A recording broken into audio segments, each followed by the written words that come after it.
No livro de Lucas, no capítulo 22, no versículo 42, está escrito: Jesus disse: Pai, se queres, passa de mim este cálice. Todavia, não se faça a minha vontade, mas a tua.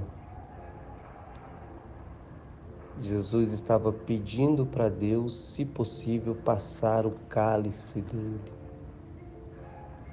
se referindo ao sofrimento e à dor que ele iria passar. Se fosse possível, que Deus não permitisse que ele passasse por aquela dor.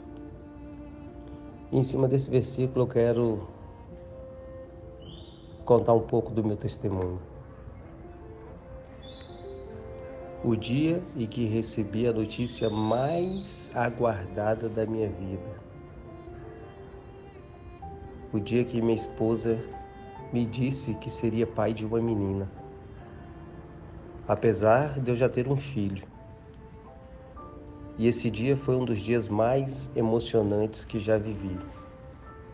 Eu sempre sonhei em ser pai de um casal e que o filho fosse o mais velho.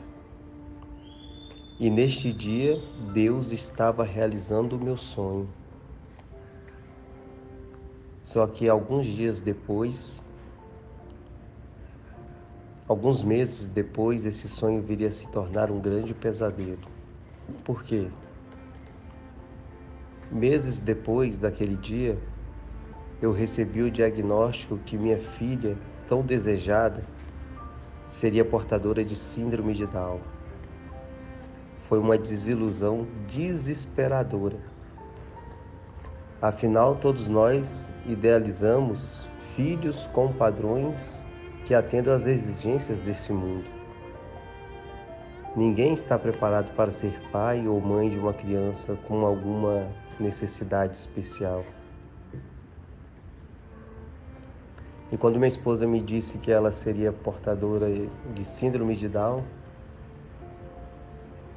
nesta hora eu fui atingido com toda a força de uma carga negativa, principalmente da dúvida.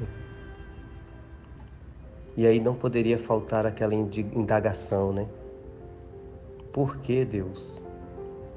Por que o Senhor permitiu que isso acontecesse comigo? Logo a mim que tenho te servido todos esses anos.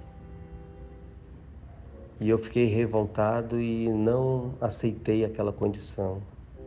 Ao ponto de dizer para Deus, né? Eu não aceito essa condição. Tantas pessoas não te servem e irão ter seus filhos sem alguma necessidade especial. Isso não é justo para comigo. Eu peço que o Senhor retire isto da minha filha, pois Tu és um Deus de milagres. Eu faço tudo o que Tu pedes. Atende o meu clamor. Mas como disse Jesus, né? Se for de Tua vontade, porém se for de Tua vontade que ela nasça síndrome de Down, transborde o meu coração de amor para que eu não venha rejeitá-la. Olha, hoje já fazem 5 anos que a minha filha nasceu. 7 anos.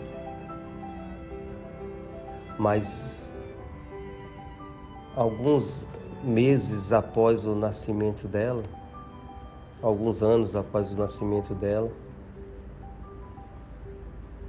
eu consegui entender o quanto eu fui egoísta e presunçoso na oração que eu fiz a Deus, clamando por justiça.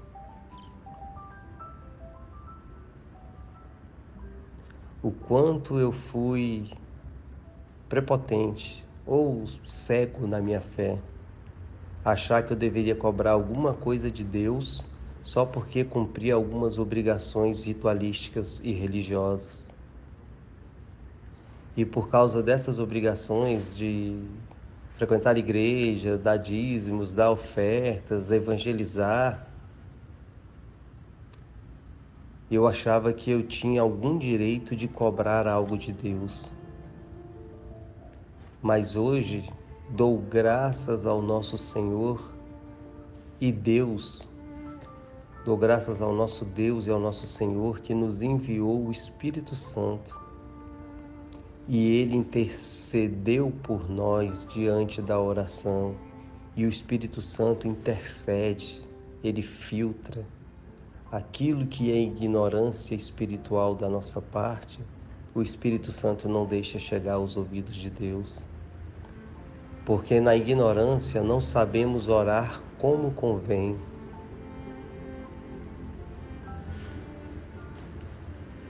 E com isso eu pude perceber que minhas orações estavam carregadas de egoísmo, de desejos próprios. E após alguns anos, entendo o quanto fui privilegiado por Deus por ter sido escolhido para ser pai desta Dalsurinha, desta síndrome de Down mais linda que eu já conheci, que eu chamo de minha Dalsurinha.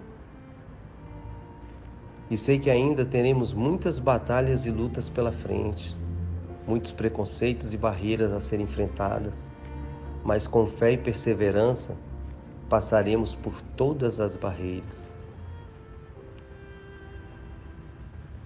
E com esse testemunho eu quero dizer que eu não sei qual a sua dificuldade ou a sua necessidade. O que eu sei é que só o tempo poderá dar todas as respostas que você procura, todas as respostas que procuramos. Só o tempo. Para muitos que acompanharam o momento da crucificação, na morte do Senhor Jesus, na via sacra do Senhor Jesus, muitas pessoas que estavam ali vendo aquela situação, a cruz parecia ser o fim do Senhor Jesus Cristo.